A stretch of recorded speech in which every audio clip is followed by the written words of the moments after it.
Ladies and gentlemen, the American Jury and Bulldog Nation, we begin with the fact that we have this development that's come out of the United States Senate race to replace Mitch McConnell. And Nate Morris is now designated himself and positioned himself as the MAGA candidate versus Daniel Cameron and Andy Barr, who are the McConnell candidates. I like Nate Morris's chances. Tunnel to Towers Foundation paid off Marcus Zeigler, the deceased Hamilton County deputy's mortgage. What a wonderful thing for that family. 2 pit bull attacks. One in Mason County. Kids had to be air cared.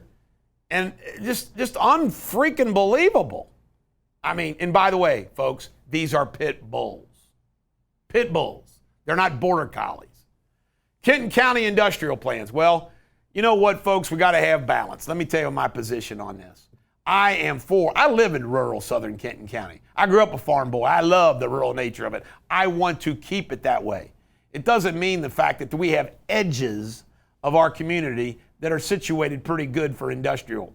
For example, down along Banklick Road, where there's a rail line going through it, I know some people who live there that support that idea. Then the other place is at the end of Green Road on Dixie Highway, right near a railroad, same thing. So I think all of us Southern Kenton Countyans need to take a look at this issue and say to ourselves, what's rational and what's reasonable? Economic growth isn't bad. The whole purpose of zoning is purpose, planning. Kenton County Judge Executive Chris Knuckleman. I just want everybody to know that I am contemplating running against him. Not because I don't think I could win in a primary, but simply I think it might be time to get some answers about our Kenton County. To this day, it bothers me how Kenton County bought that building down there to build. It was a boondoggle for Bill Young, and Kenton County pays it. And what do? We put all of our Kenton County offices right there in Covington. And here's what it is. All the power brokers, Covington. When the community of Kenton County lives outside of Covington. So, I might run against Knuckleman just to give him hell. What do you think? All right, Lakeside Park's going to be sued. You can't make this up. I got a hold of a letter written from the Hemmer Wessels law firm to the city of Lakeside Park where they were picking on a disabled person relative to his chickens. It's unbelievable. Alexis Curtis was shot in the head June 29th by Tyrone Crawford in Middletown. Apparently it was an accident. Reckless homicide. 2-year-old Adams County death. Brian Mosier, 23, and Tian Hawkins, 25, were arrested. The mother and boyfriend suffocated. My God, a little 2-year-old. I'm sorry, it looks like a drug situation to me. Doug Evans, the Doug Evans from Evans, 22 million plus jury verdict by Revolution Fitness. Misrepresentation, concealment relative to buying land. A lot of this is punitive damages, and you can't bankrupt punitive damages. If he appeals this, he's got to come up with 22 million plus the interest for a bond.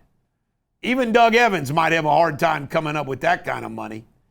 All right, teachers. This is a big issue. Rob Sanders is speaking out on. I think I can speak for everybody. Do you want teachers boinking students? No. Here's the problem.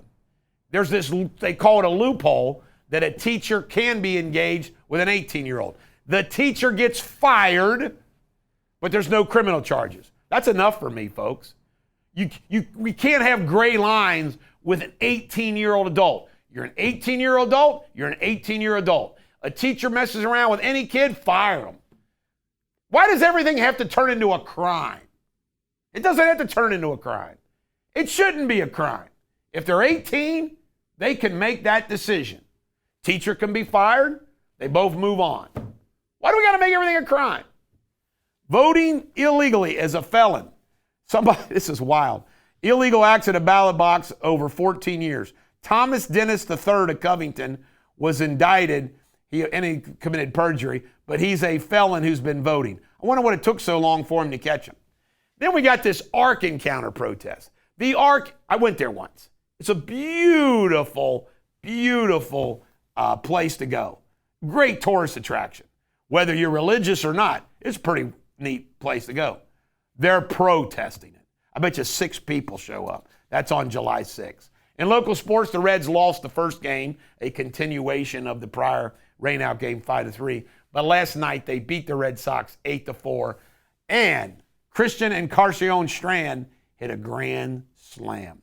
This is the Bulldog. Every dog has a day. Remember, you got a rumor, gossip, news tip. Text it and email it to me. Have a great 4th of July.